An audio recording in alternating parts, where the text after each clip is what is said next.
Mandau terbang. Ya, kita kerap kali dikejutkan dengan hal-hal di luar nalar.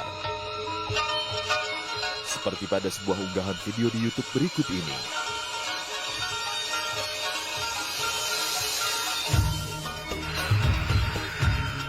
Sebuah mandau terbang mengikuti pergerakan dan keinginan dari sang empu mandau.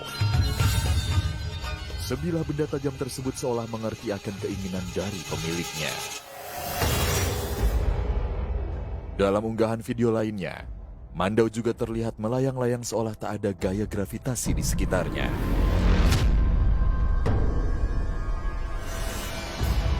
Mandau terlihat mulai naik setelah dilakukan sebuah ritual oleh seorang pria dengan ikat kepala merah. Tak hanya itu saja, mandau juga bergerak ke segala arah dengan kecepatan yang terbilang pelan.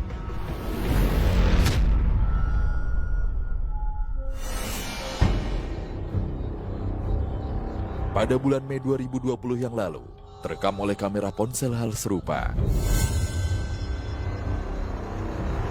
Mandau mulanya diberdirikan oleh sang empu, hingga akhirnya dilepas dan bergerak tanpa disentuh.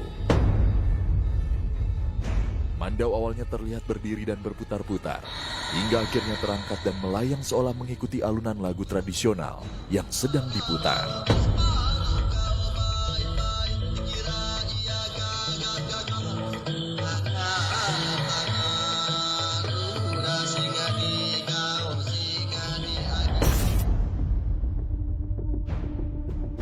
Kisah mandau terbang sendiri sudah melegenda sejak zaman dahulu kala dan diwariskan secara turun-temurun dari leluhur suku Dayak di Pulau Kalimantan. Mandau memang dipercaya sebagai pedang sakti mandraguna dari suku Dayak. Tak hanya dikenal karena ketajaman dari bilahnya, mandau juga sohor akan kelegendaannya yang konon mampu terbang dengan sendirinya.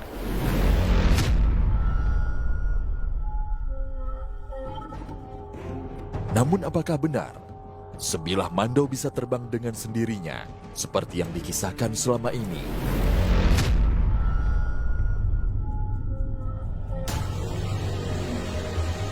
Tim Misteri Dunia akhirnya melakukan penelusuran ke Kalimantan Timur, salah satu kota dengan peradaban yang cukup panjang, di mana pernah berdiri kerajaan tertua di Indonesia, yaitu Kerajaan Kutai.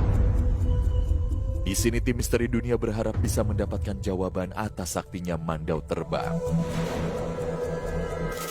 Mandau dalam suku Dayak memang banyak karakter-karakter yang berbeda-beda. Dayak Baho memiliki ciri khas sendiri, Dayak Benua memiliki ciri khas sendiri, Kenyah memiliki ciri khas sendiri.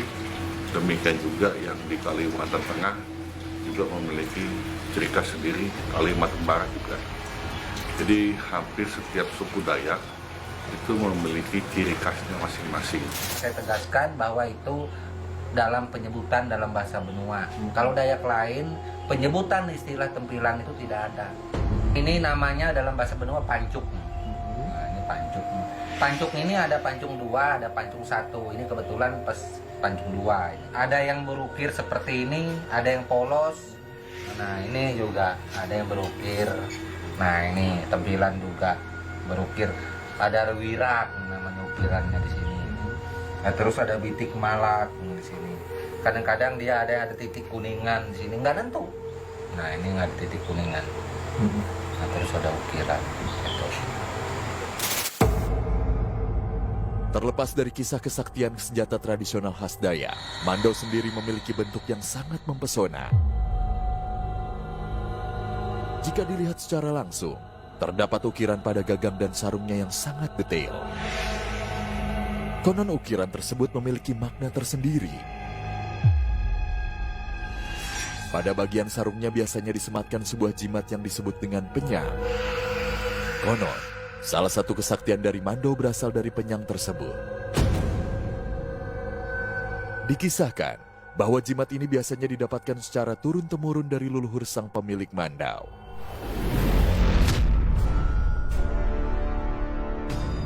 Bermacam-macam kita melihat sisinya yang melakukan mandau terbang. Jadi kalau yang melakukan ini pembelian itu ketika dalam ritual itu dia pakai daun. Karena pengumak yang ada di belakang ini dipakai dia nari belian itu bunyi benua bete biowo atau bunyi bahasa Indonesia ini daun sawan, itulah mandaunya. Mandaunya di dalam mata kita seperti ini itu daun, tetapi di dalam gaib itu bilah tempilan, mandau tempilan. Nah ini mandau yang memakai daun seperti itu. Terus mandau ini ada mandau itu tidak ada berbentuk mandau, tidak ada mandaunya seperti ini, tapi dia bacaan saja dengan menyebutkan roh daripada mandau itu. Bisa juga melakukan serangan secara gaib. Adakah orang yang melakukan mandau beneran menerbangkan mandau? Ada juga, tetapi tata caranya juga mandau ini tidak bergerak, dia tetap seperti di sini.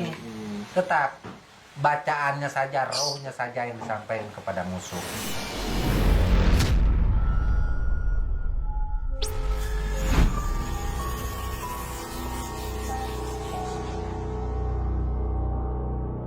Bahan pembuatan dari mandau sendiri konon berasal dari sebuah material batu yang mengandung mineral besi yang bernama mantikei.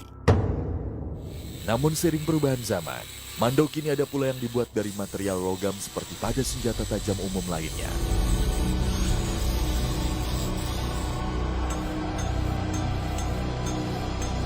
Namun, apakah material mantikei ini ada hubungannya dengan kesaktian dari mandau? Ataukah ada faktor lainnya?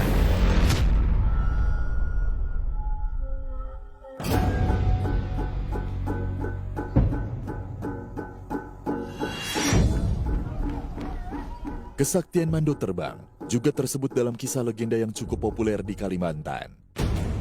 Bilah tajam khas suku Dayak tersebut dipercaya erat kaitannya dengan Panglima Burung. Panglima Burung merupakan sosok gaib yang diyakini sebagai tokoh pelindung dan pemersatu suku Dayak.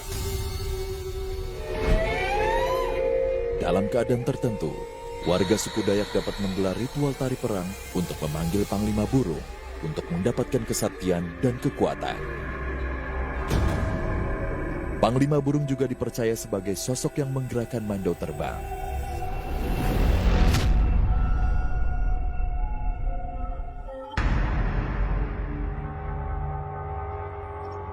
Perlu diketahui bahwa tak semua mandau dianggap sebagai mandau yang sakral. Ada pula mandau lainnya yang juga bisa digunakan untuk melakukan kegiatan sehari-hari, seperti untuk berburu, menebas tanaman, hingga benda lain.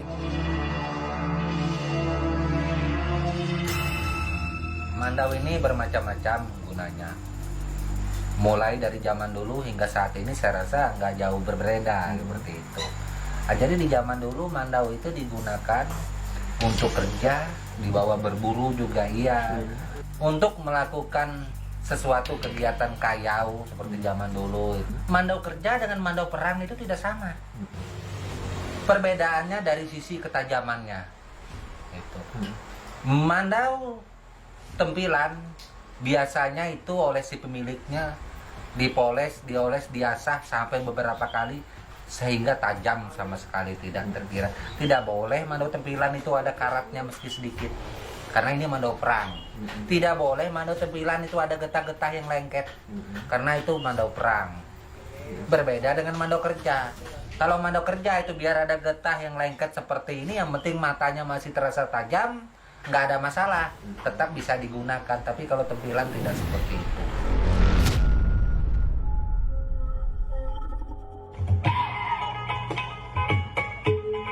Suku Dayak tak hanya sohor akan kesaktian mandau terbang. Suku asli Kalimantan ini juga konon dikenal sebagai suku yang mahir dan magis dalam berperang. Benarkah demikian?